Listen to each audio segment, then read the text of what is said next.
Good morning everyone. आज start करते हैं न्यू चैप्टर नंबर या यूनिट नंबर 6, केमिकल काइनेटिक्स। जो मार्क्स है ये चैप्टर के विथ ऑप्शन 6 मार्क्स के क्वेश्चन रहेंगे और उसमें से आपको 4 मार्क का अटेम्प्ट करना होता है। तो with option 6 and without option 4। तो सबसे पहले व्हाट इज केमिकल काइनेटिक्स। तो डेफिनेशन के पहले कोई भी केमिकल रिएक्शन है या कोई भी केमिकल रिएक्शन के characteristics, the characteristic of any chemical reaction includes, जब भी कोई केमिकल रिएक्शन की आपको स्टडी करना है कंप्लीटली, तो सबसे जो 3 पॉइंट इंपॉर्टेंट होते हैं। Number 1, extent of reaction,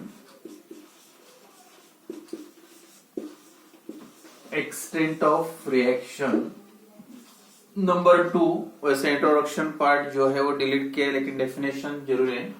extent of reaction, then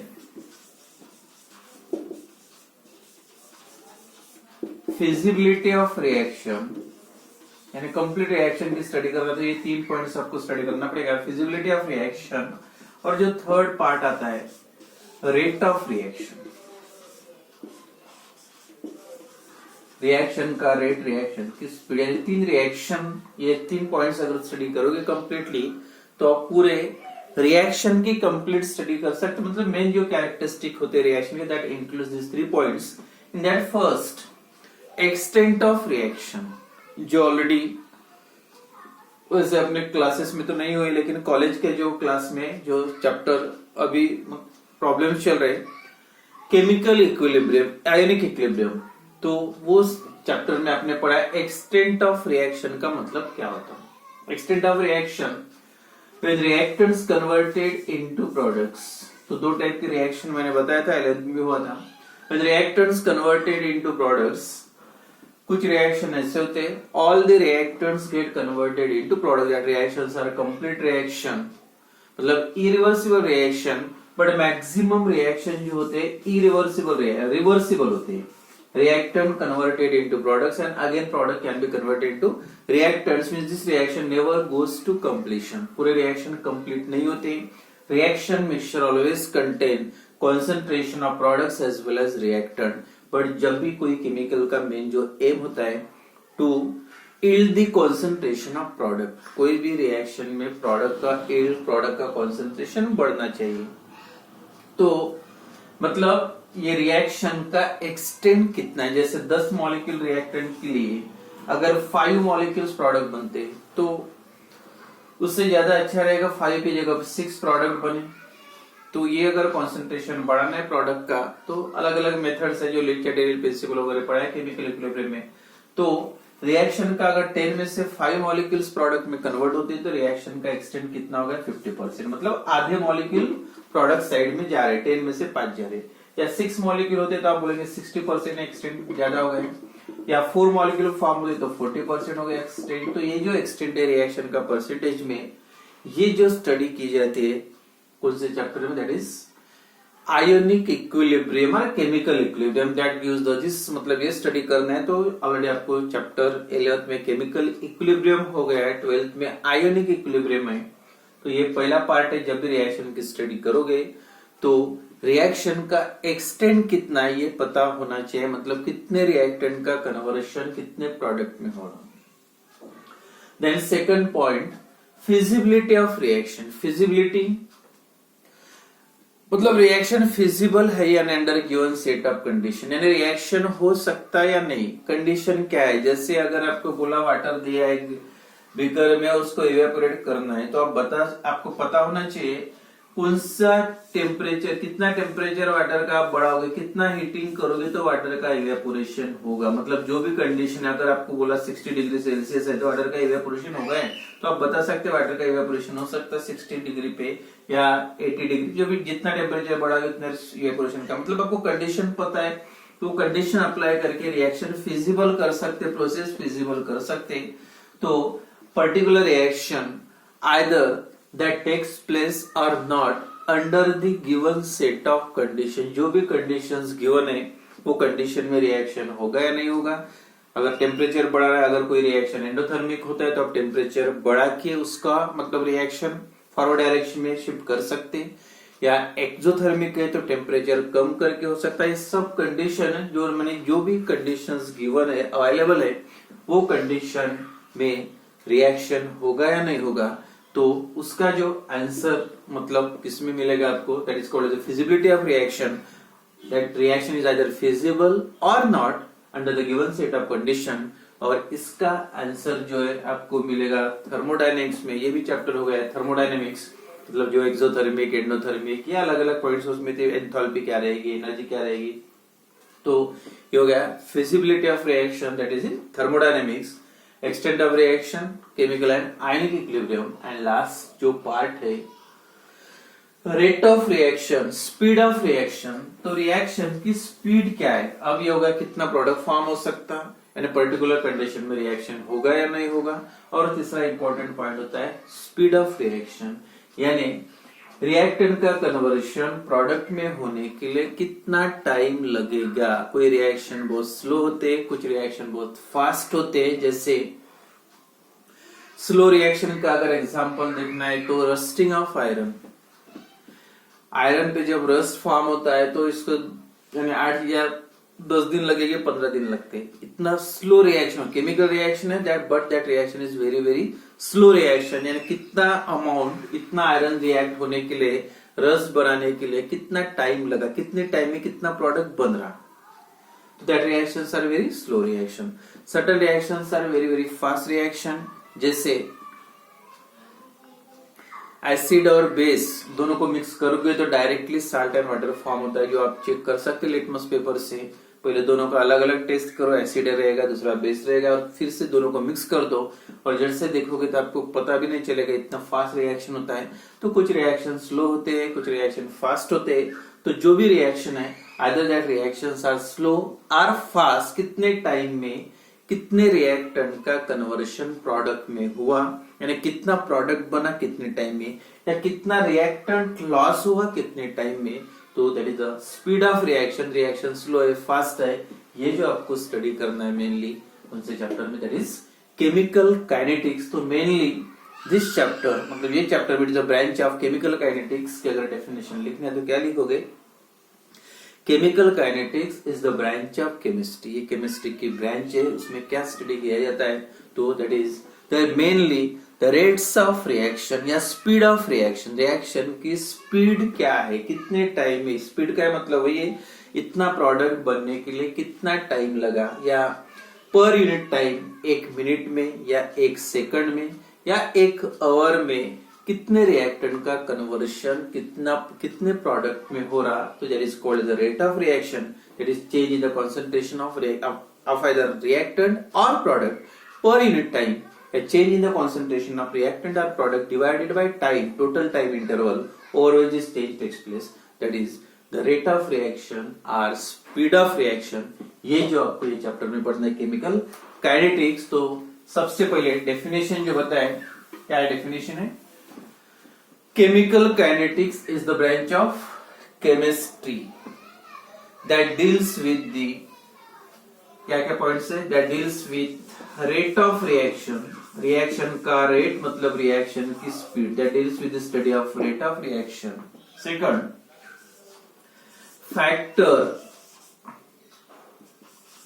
factors affecting this rates, यानी रेट्स पे कौन कौन से फैक्टर्स डिपेंड करते हैं, यानी किस कौन सा फैक्टर मतलब इफेक्ट करता है, रेट बढ़ाता है या कम करता है। जैसे वाटर का इवेपोरेशन करना है, अगर आप टेम्परेचर बढ़ाओगे तो रिएक्शन की स्पीड भी बढ़ेगी, टेम्परेचर कम करोगे तो रिएक्शन की स्पीड भी। अगर कोई गैसेस रिएक्शन है, आप अगर प्रेशर बढ़ाओगे तो रिएक्शन की स्पीड बढ़ेगी। तो कौन कौन से फैक्टर है, temperature, pressure, number of moles, ये सभी जो फैक्टर्स है उसकी स्टडी करना है, यानी रेट को इफेक्ट करने वाले फैक्टर। कैटलिस्ट सबने पढ़ा है, कैटलिस्ट की जो आप डेफिनेशन लिखते हैं, substance which added to the reaction mixture that increase the speed of reaction and reappear in the product. Product में फिर से जनरेट होता है, रिएक्शन की स्पीड बढ़ाता है, देयर इज अ कैटालिस्ट। तो आप बोल सकते हैं catalyst increases the rate of reaction. Catalyst डालने से जो रिएक्शन को टाइम लगता था वो जल्दी हो प्रोडक्ट में कन्वर्ट हो सकता मतलब that increases the speed of. कौन कौन से factor, temperature, pressure, catalyst, all this factors, यानी उसका इफेक्ट क्या होगा, वो बढ़ाने से बढ़ेगा, कम रिएक्शन का रेट बढ़ेगा या बढ़ाने से रिएक्शन का रेट कम होगा, ये जो स्टडी करना है। Factors affecting the rate. And तीसरा है mechanism of reaction. Third point आता है mechanism over which this change takes place. जब भी रिएक्टेंट का प्रोडक्शन होगा तो रिएक्शन का मैकेनिज्म क्या है, जो आपने SN1 SN2 में पढ़ा होगा ऑर्गेनिक में। अगर रिएक्शन 1 स्टेप का है, 2 स्टेप का, ये सब मैकेनिज्म, 2 स्टेप में reaction mechanism, 1 step reaction mechanism, वो डिपेंड करता है अलग अलग कंडीशन पे। तो रिएक्शन का मैकेनिज्म मतलब ये जो 3 पॉइंट्स है मेनली डेफिनेशन में, कौन कौन से क्या क्या स्टडी करना है केमिकल काइनेटिक्स में। Rate of reaction, factor affecting this rates and the mechanism over which this reaction takes place या over which the change occur या over which this reaction occur, that is a chemical kinetics। फिर से एक बार definition, branch of chemistry that deals with the rates of reaction, factor affecting these rates and the mechanism of reaction या mechanism over which the reaction occur is called as a chemical kinetics. Mainly chemical kinetics में ये 3 point आपको study करना है। Reaction का rate, कौन से factors है जो रिएक्शन के रेट को इफेक्ट करे, एंड थर्ड पॉइंट रिएक्शन का मैकेनिज्म क्या रहेगा। फर्स्ट स्टेप, 1 स्टेप है, 2 स्टेप है, तो जो भी पाथ है रिएक्शन की वो क्या रहेगी, ये सब जो स्टडी आपको करना है केमिकल काइनेटिक्स में। तो उसके बाद जो सबसे पहले स्टार्ट करेंगे what is the rate of reaction. Rate, तो यहाँ पे जो डेफिनेशन आती है रेट ऑफ रिएक्शन है, तो ये रेट 2 टाइप्स के होते हैं, rate of average rate of reaction और second instantaneous rate of reaction. तो first rate of reaction, rate of reaction,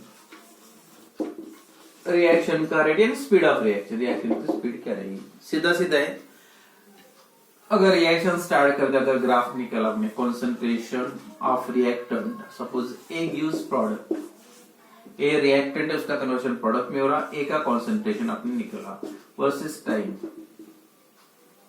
शुरुआत में कॉन्सेंट्रेशन सबसे ज्यादा रहेगा, जैसे टाइम जाएगा रिएक्टेंट का कॉन्सेंट्रेशन धीरे धीरे कम होते जाएगा। पहले ज्यादा था, अब धीरे धीरे कम होगा। तो सीधा सीधा है, पहले जब रिएक्टेंट का कॉन्सेंट्रेशन ये था, जैसे कॉन्सेंट्रेशन बोल सकते A1 इनिशियल कॉन्सेंट्रेशन, तब टाइम कितना था, अगर 5 सेकंड या 0 सेकंड ले लो, इतना पहले इनिशियल कॉन्सेंट्रेशन लिया था। जब रिएक्शन स्टार्ट हुआ तो एंड में देखा गया कॉन्सेंट्रेशन ये बचा था, मतलब A2 कॉन्सेंट्रेशन रिएक्टेंट का नीचे आ रहा, मतलब कम हो रहा, तब टाइम कितना लगा। अगर उसके लिए अगर 5 मिनट्स लगते हैं, 0 to 5 मतलब 5 - 0, तो ये अगर T1 की वैल्यू है और ये क्या है T2 की, तो टाइम कितना लगा, T2 - T1 that is 5 - 0, time लगा 5 मिनट ये रिएक्शन होने के लिए। अब कॉन्सेंट्रेशन पहले कितना था A1, अभी कितना बचा है A2, और कॉन्सेंट्रेशन चेंज कितना A2 - A1, change in the concentration, और कॉन्सेंट्रेशन चेंज कितना हुआ, change in the concentration of A upon time del, that is change T2 - T1 या A2 - A1, और दैट इज अ T। तो change in the concentration of reactant A upon change in the time, जैसे अगर concentration 0.5 से change होता है और time कितना लगा 5 सेकंड, मतलब आंसर कितना 0.1, that is the rate of reaction, it is mole पर डेम, मतलब 1 सेकंड में या 1 मिनट में इतना कन्वर्शन प्रोडक्ट का हो रहा। तो जो रेट की डेफिनेशन है simple, change in the concentration of reactant or product per unit time. Unit time पर सेकंड भी हो सकता, पर मिनट भी हो सकता है, या पर डे भी, जो भी है यूनिट टाइम में कितने रिएक्टेंट का कन्वर्शन कितने प्रोडक्ट में हो रहा, that is the rate of chemical reaction. तो rate of reaction determine by 2 ways, either that rates are called as number 1, एक है पहला, ये डेफिनेशन आती है एग्जाम में, एवरेज रेट ऑफ रिएक्शन। एक एवरेज रेट ऑफ रिएक्शन और सेकंड है instantaneous.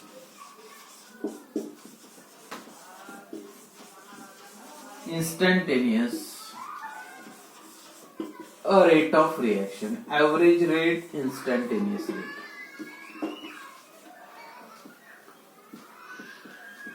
Average rate of reaction, when the rate of reaction measure over a long interval of time, जैसे सिंपल एक एग्जांपल लेता है, जैसे इतना डिस्टेंस यहां से यहां तक जाना है from A to B।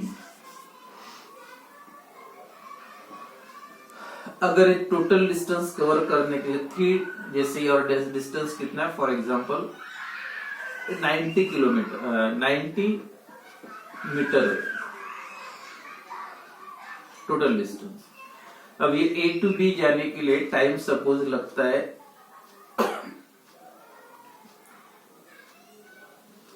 3 minutes. Total distance कितना कवर करे, 3 minute.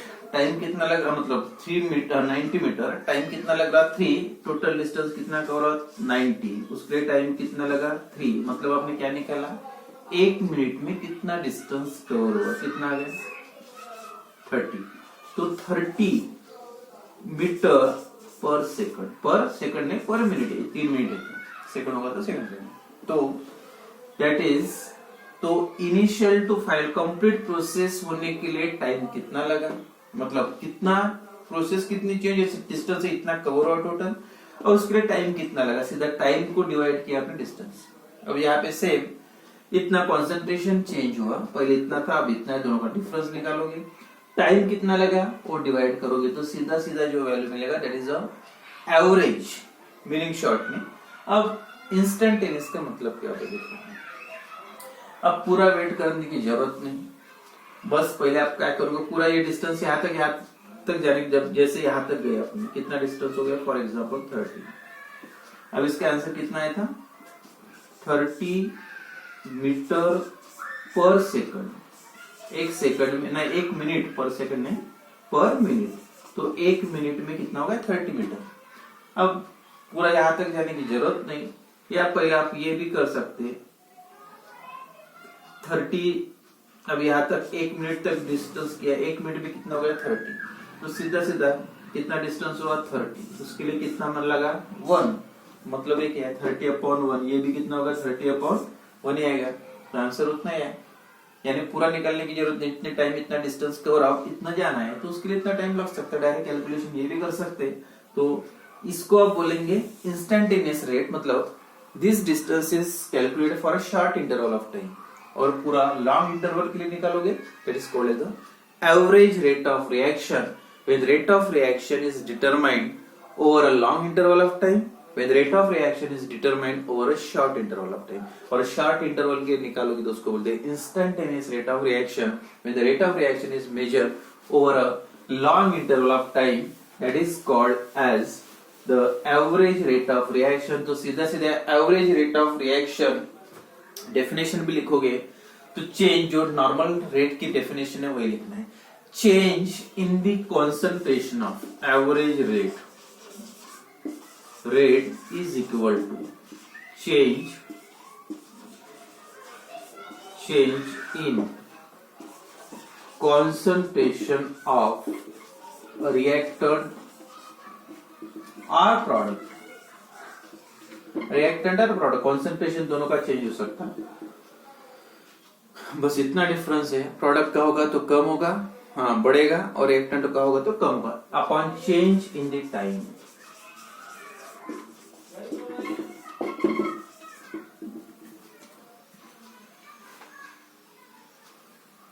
Upon change in time, तो डेल सी मतलब change in the concentration upon del T. तो क्या लिखोगे definition, average rate of reaction is the change in the concentration of reactant or product divided by time interval over which this change takes place, over which the change occur। यानी पूरा time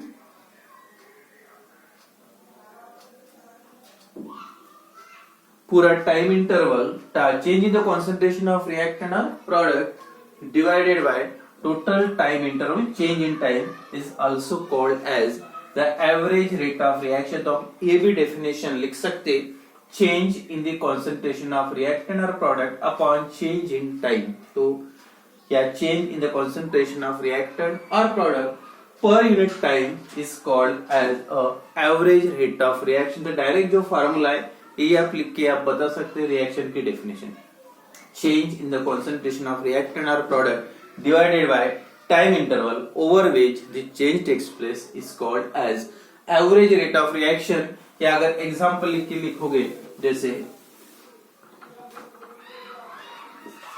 ए reactant है gives product B, या gives product B, ठीक है।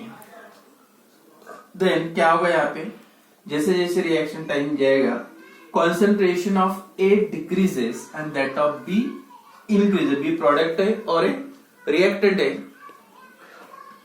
A product है B reactant है, तो concentration of A decreases and that of B increases. तो बी का बढ़ते जाएगा और ए का कम होते जाएगा। जैसे 10 मॉलिक्यूल पहले ए के लिए, कुछ देर के बाद देखा गया ये 2 मॉलिक्यूल बन गए, तो ये कितने बचेंगे 8। अब ये 4 है तो ये कितने रह जाएंगे 6। यानी ये कॉन्सेंट्रेशन धीरे धीरे बढ़ते जाएगा और इसका धीरे धीरे कॉन्सेंट्रेशन कम हो जाएगा। तो यहाँ पे आप बोल सकते हैं rate of consumption of A, and यहाँ पे लिखना है तो rate of formation of B, यानी बी का कॉन्सेंट्रेशन बढ़ते जा रहा है, बी फॉर्म होते जा रहा है और ये कंजम्पशन हो रहा है किसका, ए का। तो always the concentration of reactant decreases and that of product always increases, and therefore the rate of reaction is rate of consumption of A, rate of या disappearance लिख सकते, rate of consumption of A is equal to decrease in the concentration of change in the concentration of A का concentration change upon del T. लेकिन यहाँ पे sign लिखना पड़ेगा minus, क्योंकि ए का कॉन्सेंट्रेशन क्या होता है डिक्रीज हो रहा है, देयरफॉर साइन माइनस, मतलब कॉन्सेंट्रेशन ऑफ ए डिक्रीज, तो साइन याद रखो ये एक्सप्रेशन लिखो always sign is negative. And second B का फॉर्म हो रहा मतलब rate of formation of B is equal to, और बी का फॉर्म हो रहा कॉन्सेंट्रेशन बढ़ते जा रहा है, therefore del concentration of B by del T। या जनरल फॉर्म में एवरेज रेट ऑफ रिएक्शन लिखना है तो प्लस, फॉर्मेशन लिखना है तो प्लस, और अगर कंजम्पशन लिखना है तो क्या आएगा माइनस। तो रेट ऑफ फॉर्मेशन या जनरल रिएक्शन